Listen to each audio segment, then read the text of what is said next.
আসসালামু আলাইকুম everyone, welcome to my YouTube channel the learning frog.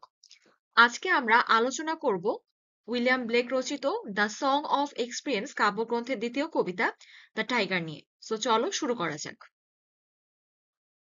এই কবিতায় কবি বোঝাতে চেয়েছেন যে সৃষ্টিকর্তা বাঘের মতো হিংস্র প্রাণীকে সৃষ্টি করতে পারেন, তিনি শাস্তিদানের ব্যাপারেও কতটা কঠোর হতে পারেন। এখানে ভেড়ার মাধ্যমে সৃষ্টিকর্তা করুণাময়ী দিককে তুলে ধরা হয়েছে এবং বাঘের হিংস্রতাকে তুলে ধরা হয়েছে তার কঠোরতার তীব্রতা বোঝাতে। কবিতাটিতে ৬টি স্ট্র্যাঞ্জা রয়েছে। এর মধ্যে প্রথম স্ট্র্যাঞ্জাটা লাস্ট টাইম আবার রিপিট হয়েছে। স্লাইডের ডান পাশে আমি গুরুত্বপূর্ণ ওয়ার্ড মিনিং গুলো তুলে ধরেছি। এখন চলে যাব মূল কবিতায়। স্ট্র্যাঞ্জা অনে রয়েছে, tiger tiger burning bright in the forest of the night, hot immortal hand or I could frame thy fearful symmetry. জ্বলন্ত উজ্জ্বল বাঘ, রাতের জঙ্গলের কোন অবিনশ্বর হাত ও চোখ তোমার এই ভয়ঙ্কর শৈলের প্রতিসাম্য তৈরি করেছিল। এখানে টাইগার টাইগার বার্নিং ব্রাইট লাইনটিতে টাইগার হচ্ছে মেটাফোর। এখানে টাইগার বা বাঘকে অগ্নি শিখার সঙ্গে তুলনা করা হয়েছে। বাঘের যে তীব্র হিংস্রতা আছে সেটাকে জোর দিয়ে বলার জন্য বেসিক্যালি এই লাইনটা লেখা হয়েছে, tiger tiger burning bright. What immortal hand or I, এটা দিয়ে কবি সৃষ্টিকর্তার প্রশংসা করতে চেয়েছেন। কোন সে অবিনশ্বর হাত অথবা চোখ তোমাকে ধরার সাহস করেছিল, যে তোমার মতো হিংস্র প্রাণীকে, শক্তিশালী প্রাণীকে তৈরি করতে পারে, না জানি সে কতটাই শক্তিশালী। সৃষ্টিকর্তার ক্ষমতাকে জোর দিয়ে বলার জন্য এই লাইনটা লেখা হয়েছে, what immortal hand or I could frame thy fearful symmetry. দাই বলতে এখানে তোমার। এই কবিতাগুলো তো অনেকদিন আগের লেখা, তখন ইওর অর্থে দাই ব্যবহার হতো, মানে ইওরের বদলে দাই ব্যবহার করা হতো। স্ট্রাঞ্জা টুতে চলে যাব। In what distance deeps or skies burn the fire of thine eyes. তোমার চোখের এ আগুনকে মাটির কতটা গভীরে বা আকাশের কোন উচ্চতায় পড়িয়ে এতটা তীক্ষ্ণ করা হয়েছিল। কোন সে হাত বা কোন সে বহনকারী সাহস করেছিল এ আগুনকে তোমার চোখে স্থাপন করতে। On what wings dare he spare? What the hand dare seize the fire? এখানেও বেসিক্যালি সৃষ্টিকর্তার প্রশংসা করা হয়েছে। সৃষ্টিকর্তার ক্ষমতা সম্পর্কে বলা হয়েছে যে তোমার মতো শক্তিশালী থাবা, তোমার চোখের যে ভয়ঙ্কর দৃষ্টি, সেটা কে স্থাপন করেছিল, কে দিয়েছিল, সে না জানি কতটা শক্তিশালী। এখানে ডাইন আইস এটাও মেটাফোর। এটা দিয়ে বেসিক্যালি আগুনকে বোঝানো হয়েছে, চোখের ভেতরকার যে হিংস্রতা সেটাকে তুলে ধরা হয়েছে ডাইন আইস বলতে। বাঘের চোখে অনেক রাগ থাকে, একটা একটা গোল্ডেন ল্যাশেস এর মতো ব্যাপার থাকে, ল্যাশেস বললে ভুল হবে, গোল্ডেন লেন্সের একটা ব্যাপার থাকে, একটু চোখটা গোল্ডেন টাইপের হয় এবং প্রচন্ড রাগের একটা বহিঃপ্রকাশ হয় তার চোখ থেকে। তো ওটাকে fire, burn the fire of thine eyes, তোমার চোখের ওই হিংস্রতাকে কে স্থাপন করেছিল সেটা বলা হয়েছে। বাঘ কতটা শক্তিশালী এবং বাঘকে যে সৃষ্টি করেছে সে কতটাই না শক্তিশালী, শাস্তিদানের ব্যাপারে কতটা কঠোর, এটা বোঝাতে এই লাইনটা লেখা হয়েছে। বেসিক্যালি একই জিনিস বারবার বিভিন্ন ভাবে বিভিন্ন লাইনে এক্সপ্লেন করা হয়েছে, জোর দিয়ে দিয়ে বলা হয়েছে। পরের স্ট্রাঞ্জায় চলে যাব।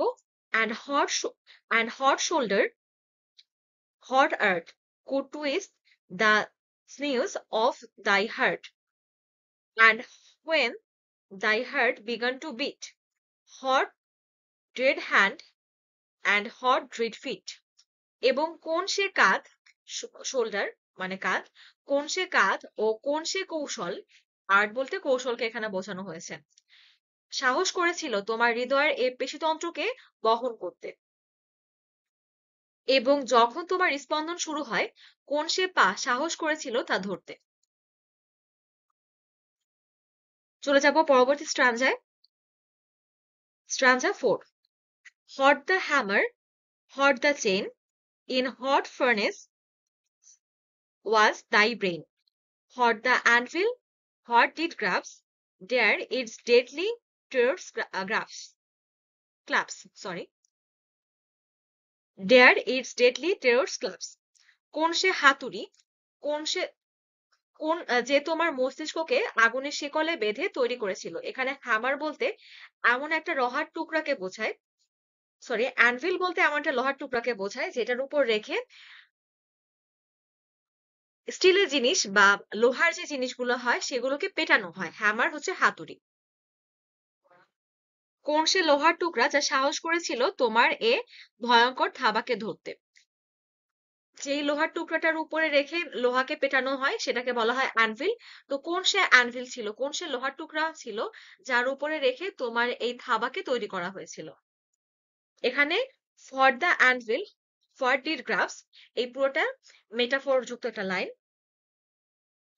এখানে মূলত সৃষ্টিকর্তার প্রশংসা করা হয়েছে আবারও, যে যে তোমার থাবায় এতটা শক্তি স্থাপন করেছিল না জানি তিনি কতটা শক্তিশালী। Stanza 5। When the stars threw down their spears and watered heaven with their tears, did he smile his work to see? Did he who made the lamp make thee? যখন তারারা জমিনে নিক্ষেপ করেছিল তাদের অগ্নিস্ফুলিঙ্গ এবং পৃথিবীটাকে ভাসিয়ে দিয়েছিল তাদের স্বর্গীয় কান্নায়, সেদিন তিনি সৃষ্টিকর্তা কি তা দেখে হেসেছিলেন, যিনি মেষ শাবক বা ভেড়া সৃষ্টি করেছিলেন। মূলত এখানে এটা বোঝানো হয়েছে যে যে সৃষ্টিকর্তা ভেড়ার মতো একটা শান্তশিষ্ট প্রাণীকে সৃষ্টি করতে পারেন, তিনি আবার কি করে এতটা শক্তিশালী বাঘকে সৃষ্টি করতে পারেন। মূলত এটা বোঝানো হয়েছে বা এটার ইনার মিনিং হচ্ছে আমাদেরকে যিনি সৃষ্টি করেছেন তিনি আমাদেরকে করুণা করার ব্যাপারে যতটা মহান, ঠিক তেমনি শাস্তি দানের ব্যাপারেও ঠিক ততটাই কঠোর।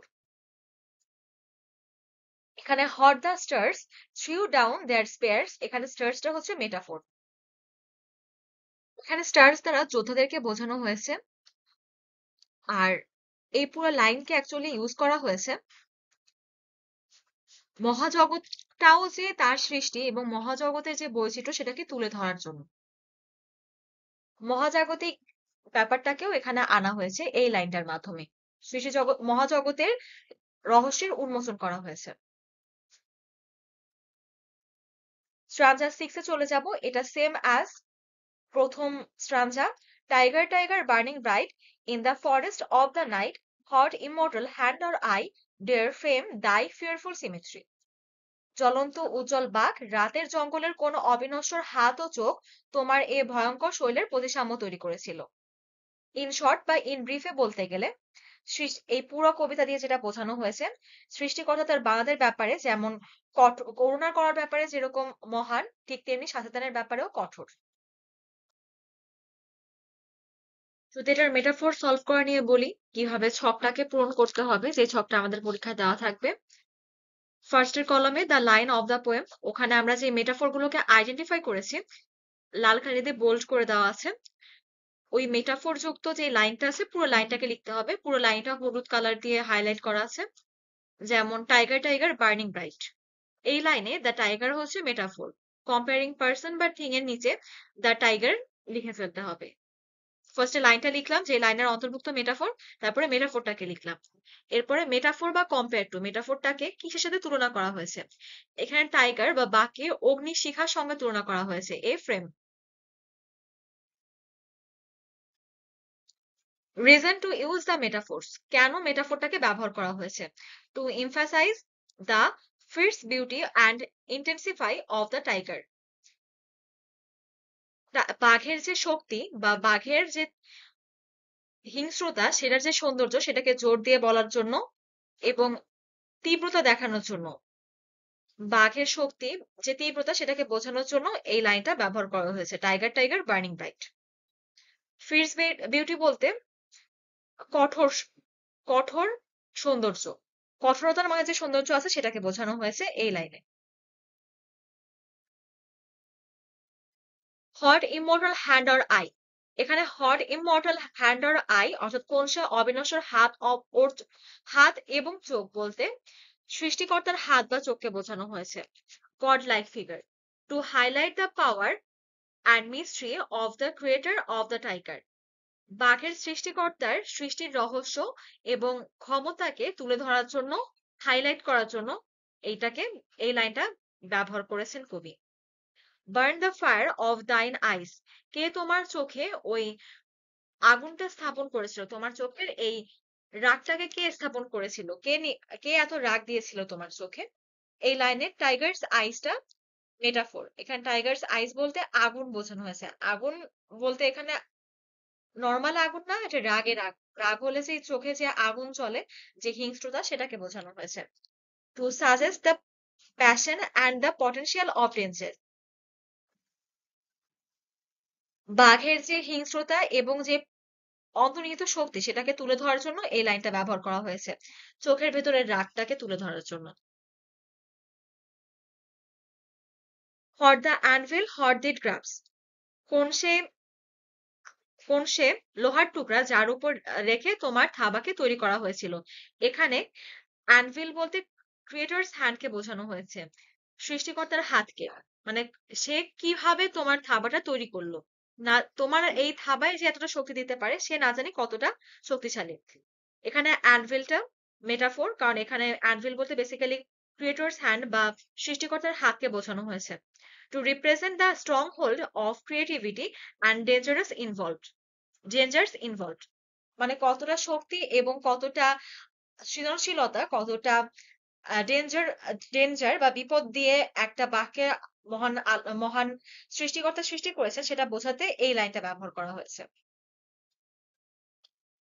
When the stars threw down their spears, এখানে দ্য স্টার্স হচ্ছে মেটাফোর, যখন তারা তাদের চোখের পানি বর্ষণ করে।